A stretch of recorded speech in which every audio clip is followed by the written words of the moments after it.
qodobka saddexaad ee keena farxadda lamaanaha ama labada isqaba waa waxa la yiraahdo dhunkashada. wariyaa macallin dir maanta uu soo qaatay labada qof inay daa'imaan inay isshumiyaan ama isdhunkadaan waa meelaha ugu muhiimsan qoyska ama lamaanaha. أنا خوصو وذي بل أقول فلو ذي سبسكرايبتا إيو أيجي إلاوين لوفت إن الدنجذيسو هل كان يودير الميديا لونكشة واحد اللي يراهدو صدق حالات ولقى أجو إن الوارد كلونكتو إن القف كلامانا هاجا محاس كاجا لونكتو إيه إن العرور تاذا لونكتو وارد ك وحيقطع هاي بحر الصبين وحيقطع هاي قيمين قدرين شعيل عرورتنا وحيقطع هاي in aad ilmaha dhunkato inaad jeceshahay waxyaabaha ku dareysin karto way inaad bariis iyo baasto hilib ka dhargiso waliga kuma dareemay inaad ilmaha jeceshahay laakiin ilmuhu markuu sii seexanayo inaad dhunkato wuxuu dareemayaa aabaha ama hooyada way ku jeceshahay waxa soo dhanse waxa ka sii daran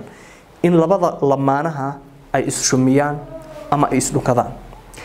qofka khaasatan meesha ugu muhiimsan ee qofka laga dhunkado waa fooda حكمت بان كوجرتا مسكحda ilaahay sameeyay waxay u qaybsantahay laba qaybood qayb leeyahay short time memory iyo qayb leeyahay long time memory short time memory waxa weeye waa qaybta hore long time memory waxa weeye waa qaybta dambe ee maskaxda qaybta hore maxay qabataa wax kasta ee uu qofku maqlo uu arko uu dhibsado waa meesha record garayso ee duubta weeyaan waa qaybta af Soomaali waxa leeyahay xusuusta dhow waa qaybtan hore qaybta dambe waxa la yiraahdaa xusuusta fog so qaybtan qofkii uu ku xanaaqsan yahay halkuu intii ku jirtaa waxbuu arkay xun halkii ku jirtaa waxbuu dhibsaday halkii ku jirtaa xogaaba ku yaranacay halkii ku jirtaa qaybta xusuusta dhow laba shaqo qabataa marka shaqada kood waxa weeyaan inay gudbiso oo u gudbiso qaybta dambe shaqada labaadna waa inay release sameeyso ay sii deyso markay gudbinayso oo qaybta dambe waxa leeyahay afka qalaad lagu dhaho rehearsal oo ah inaad ku celceliso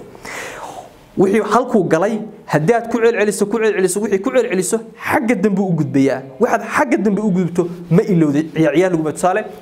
faatixada mid ilaawi kartaa mid ilaawaysa maya waayo waad ku celcelisay maalin kasta akhrisaa xagga dambe ay tagtay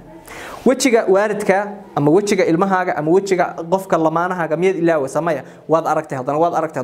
wajigiisa waad ku celcelisay kadibna xagga dambe ayuu tagayaa ma ilaawisid qofka marka intaad haagarayso marka gabadha ha noqdo ninka noqday aad sheegadana soo qabato si tartiiba aad fooda ka dhunkato gabadhii haday ku haysay xanaaqir haduu ku jiray dhunkashada halka ka dhunkato way baxaysaa way ilaawaysaa qofka haduu cuqdad yar ku qabay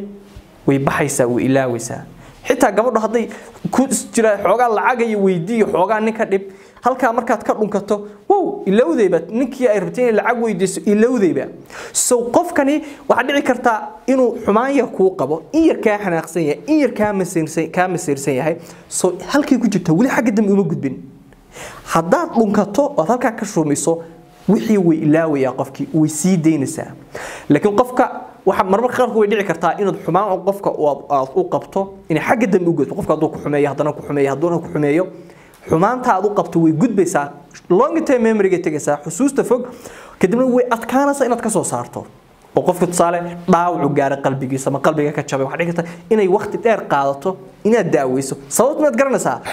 xus way ka gudubtay problemki qaybtan soo ka maskaxda way ka gudubtay wuxuu tagay qaybta dambe uu tagay marka inaad qofka just qof baa jecel dhabanka laga dhunka meel kasta qofka dhunka tarta bushimaha la iska dhuko taas dhunkasho lama dhaho magacyo kale leedahay waa baab kale laakiin dhunkashada